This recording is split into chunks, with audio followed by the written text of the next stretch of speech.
Ang atong Ginoong Hesukristo gitintal sa yawa pinaagi sa pag-challenge sa iyang identity. Ingon ang yawa, kung anak ka sa Dios, himuang pan kining bato. Kung anak ka sa Dios, ambak gikan dinhi paingon sa ubos. Kung muluhod ka kanako, imo na ni tanang gingharian sa tibuok kalibutan. So ang gitumbok sa yawa mga igsoon ang identity sa atong Ginoo.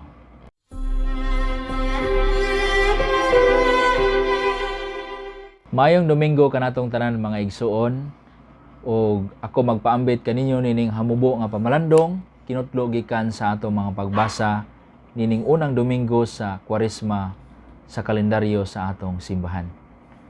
Apan sa dili pa, magpasalamat ako sa duha ka butang. Una, daghan kayong salamat sa inyong pagsunod sa atong online catechesis.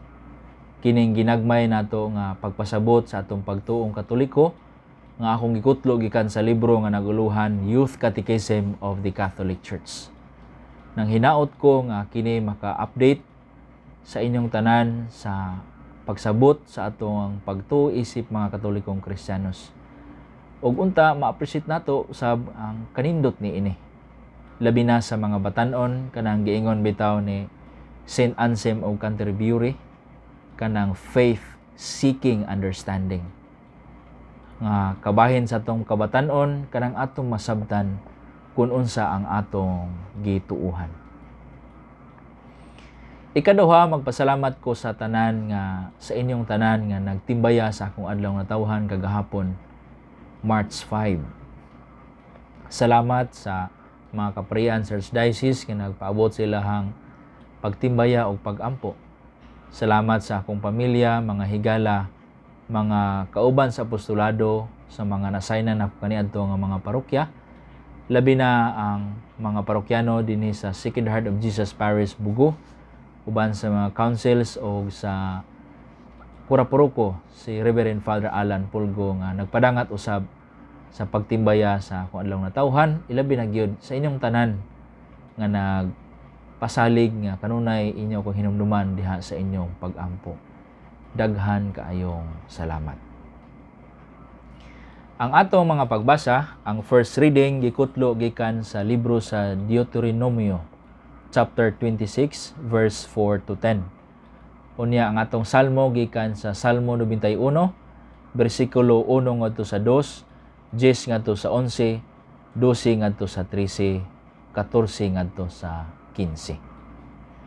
Ang atong ikaduhang pagbasa gikutlo usab gikan sa sulat ni San Pablo ngadto sa taga-Roma chapter 10 verses 8 to 13. Unya ang atong ebanghelyo gikan sa ebanghelyo ni San Lucas chapter 4 verses 1 to 13.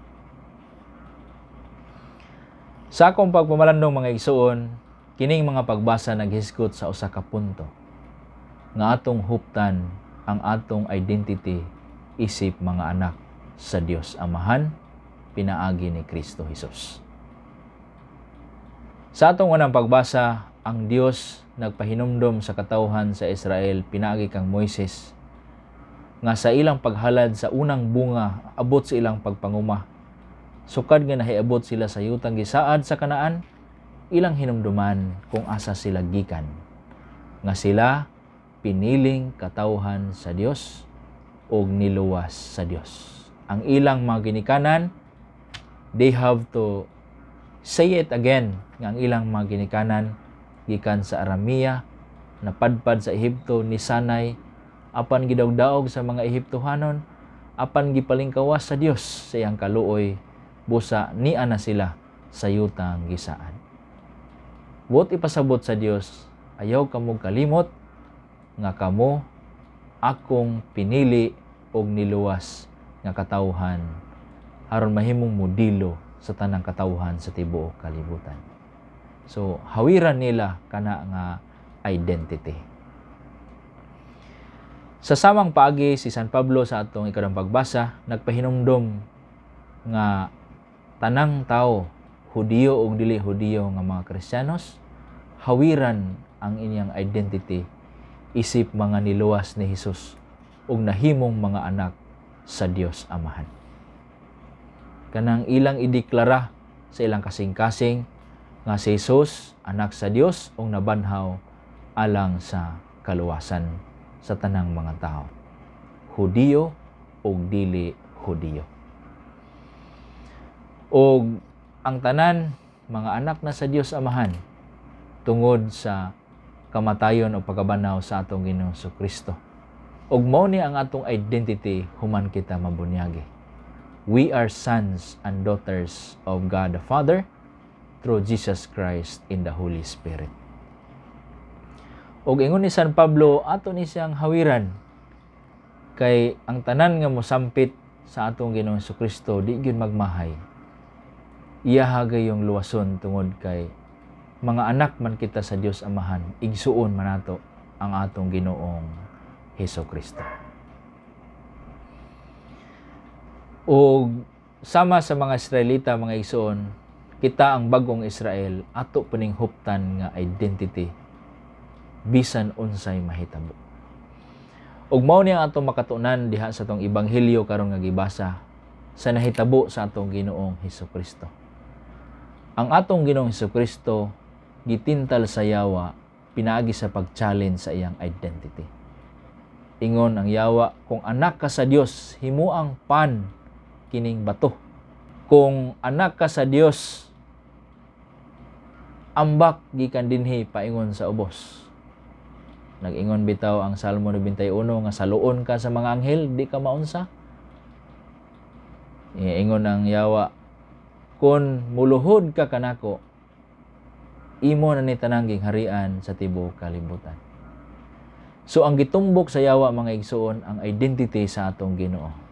Gi-check niya sigurado ba gini si Jesus sa iyahang gituuhan nga anak siya sa Dios Amahan, bugtong anak sa Dios Amahan, ambe tan-aw nato, i-check nato. Apan sa kasing-kasing sa atong Ginoong Kristo mga igsoon, walay pag-alinlangan kung kinsa siya. Klaro sa iyaha nga anak siya sa Dios nga Amahan, and he has to act accordingly. Bosa pa kada tintal sa yawa, tubagon niya sa kamatuoran, diha pinaagi sa pagkutlo sa balaang kasulatan. O tinuod mga igsoon, maupod gihapon sa ato kanang unta kung i-challenge ang atong pagka mga anak sa Dios diha sa pamilya, trabahoan, society, dili na to unta ibaylo ang atong identity sa mga bisan unsa nga pagkagalong sa mga material possessions, gahum ug dungog. Ato untang pakadak-an ang atong identity. Kana mga igsoon ang atong matun-an sa ato ang Ginoong Hesus Kristo nining unang Domingo sa Kwaresma. I-re-establish nato atong i-renew ang atong identity, ang atong declaration, ang atong claim isip mga anak sa Dios nining panahon sa Kwaresma. Hinaut unta nga ang mga maayong buhat sa pag-ampo, pagpuasa, kanang atong pag-alay kapwa nga magpaambita sa atong isig kaingon gikan sa ato ang mga tinipigan, makatabang sa ato para mas ma-purify, mas ma-clarify, ma-identify o ma-declare nato ang atong dignidad, ang atong identity isip mga anak sa Dios Amahan, pinaagi ni Jesucristo diha sa Espiritu Santo. Ang pangutana, Pader, kanus aman mahuman kini ni ang struggle kanang i-challenge ta ni Satanas sa atong identity. Ang tubag mga igsoon, hangtod sa katapusang gininhawa, kanunay tang i-challenge. Ako isip pare i-challenge akong identity, kamo usab sa kinabuhi isip pamilyado, i-challenge usab kamo. And all of us, the youth, i-challenge ang atong identity. Every day, kay matod pa sa katapusan sa atong ebanghelyo, human si Jesus tintala sa tanang paagi sa yawa, nibiya ang yawa kaniya sa makadyot. Meaning, for the meantime, for the moment, pero nibalik ra gihapon ug padayon nga gi-challenge ang identity sa atong Ginoong Hesus Kristo. Bisan asa ta paingon, Bisan unsa ang atong buhaton, bisan asa ta manarbaho, bisan asa ta sa simbahan, sa pamilya, sa society, i-challenge kanunay ang atong identity. Og ang basic nga tentasyon ni Satanas maong material possessions, power o fame. Ug maingon nato ang nahitabo sa gubat bitaw sa Russia ug Ukraine, display man na siya sa tentasyon sa dungog o gahom material possessions. Mga balita karon, kinsa man gyud ang pinakagamhanan sa tanan? Russia ba, Amerika ba, China ba, unsa ba gyud? Kisa ba'y pinakadaghag nuclear weapons nga makaguba sa kinabuhi aron mahadlok ta og muluhod ta kanila. Klaro kayo mga igsuon nga naa si Satanas nagpasalipod ni ana nga mga tentasyon dinhi sa kalibutan nga makadaot sa atong kinabuhi. So kana mga igsuon ang realidad. It's a daily struggle sa atong identity. Kay siguruhon nato ang atong identity kay diha man mudagayday ang atong mission. From our identity, our mission flows. Kung anak ta sa Dios, everyday nato ideklara, everyday pud ta maghimo sa mga butang nga proper isip mga anak sa Dios. Sa pamilya, sa opisina, sa social media, sa tanang arena sa atong kinabuhi dinhi sa kalibutan. Mo-follow siya kung mahawiran nato nga kita mga anak sa Dios Amahan. Sa katapusan mga igsuon, hinangat naman ang eleksyon. Daghan mga tao dili ganahan sa eleksyon kay maguba ang mga relasyon, pamilya, silingan, paryente, partido, tanan maguba dinhi sa ato isip mga butante. Apan sa usa ka panglantaw mga igsoon, opportunity kini kanato isip usa ka nasod nga atong ma-express og mabarugan ang atong identity isip mga anak sa Dios Amahan pinaagi ni Hesus. Either we run for office or we exercise our rights as voters,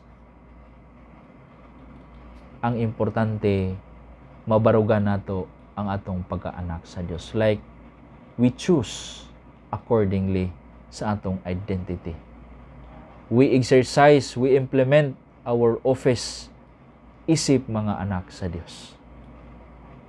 So, opportunity kini instead nga problema. So, opportunity. Og nindot ni siya kay hinangat ang eleksyon apan andamon ta nining panahon sa Kwaresma.